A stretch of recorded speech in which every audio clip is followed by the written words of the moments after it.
আজ থেকে একটা নতুন জিনিস শুরু করছি। বাস্তব জীবন থেকে নেওয়া আমার সংসারের টুকটাক গল্প তোমাদের সাথে শেয়ার করব। সংসার থেকে আমরা প্রতিদিনই কিছু না কিছু শিখি, সেই ছোট ছোট শেখাগুলোই প্রতিদিন তোমাদের সাথে শেয়ার করব। আজকের গল্পটা কিন্তু খুবই ইন্টারেস্টিং। চলেন শুরু করি।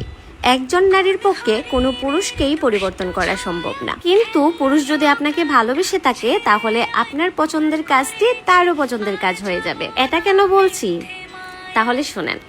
বিয়ের আগেই মানে যেদিন আমার আদ্রি স্নান হয়েছিল ওই দিনই সে আমাকে কল করে বলে যে তোমার টিকটক আইডি আছে, তোমার টিকটক আইডিটা তুমি ডিলিট করে দাও, এইটা কিন্তু থাকা চলবে না, এইটা যদি থাকে টিকটক যদি তুমি করো তাহলে কিন্তু আমি তোমাকে বিয়ে করব না।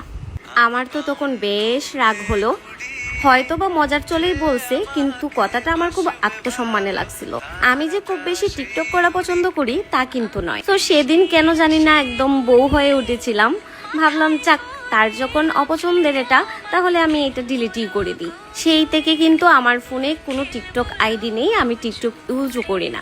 বিয়ের আগে আমি কোনো ব্লগিংও করতাম না, ভিডিও করতাম না, টুকটাক একটু ছবি টবি আপলোড করতাম ফেসবুকে। কিন্তু আমি তাকে সেটা জানিয়েছিলাম যে আমার ছবি তোলা অনেক পছন্দের, আমার একটা শখ, আমি টিকটক করব না ঠিক আছে, কিন্তু আমাকে ছবি তুলে দিবা, আমি ছবি তুলবো, আমাকে একটা ভালো ফোন কিনে দাও। যে মানুষটা টিকটক পছন্দ করে না সে যে খুব একটা ছবি তোলা বা রিলস বানানো, ব্লগিং করা এইগুলো পছন্দ করবে এটাও কিন্তু না। কিন্তু যেহেতু আমার শখের কাজ এইগুলা, সে আস্তে আস্তে মানায় নিছে। আমি যেহেতু তার কথা রাখছি, সো তার শখের নারীর শখটা সে পূরণ করবে না, সে আমাকে খুব ভালো একটা ফোনও কিনে দিয়েছিল।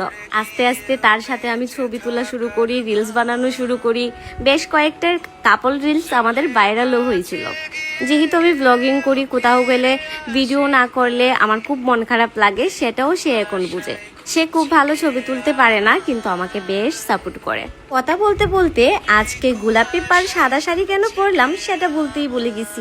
এই নিয়ে তৃতীয় মঙ্গলবার আমি হনুমানজির সংকল্প ব্রত পালন করছি। আজকেও বেশ তাড়াহুড়োই ছিল, কারণ গতকালকে রাতে খেলা দেখে ঘুমোতে ঘুমোতে প্রায় 4টা বেজে গেছিল।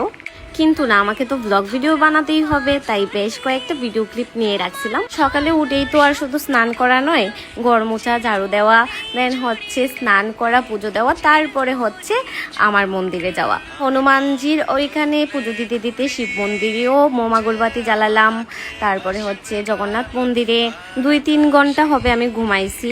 সো আমার এত বেশি টায়ার্ড লাগতেছিল, আগের দিন রাতেও খুব একটা ঘুম হয় নাই, সারাদিনও ঘুমাইতে পারি নাই, সব মিলাইয়া অনেক বেশি টায়ার্ড লাগতেছিল। আমি বসেই থাকতে পারতেছিলাম না, বারবার জীবনীকে বলতেছিলাম যে আমার অনেক বেশি খারাপ লাগতেছে। আর যেহেতু উপবাস ছিলাম, আগের দিন আমরা নিরামিষও খাই।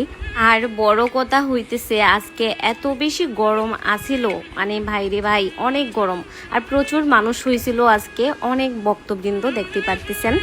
আজকে ভাবছিলাম এই শাড়িটা পরে একটা সুন্দর সাজ দিব, বাট হচ্ছে এত গরমের জন্য শুধুমাত্র সানক্রিম আর হালকা একটু ফাউন্ডেশন দিয়েই বের হয়ে গিয়েছিলাম।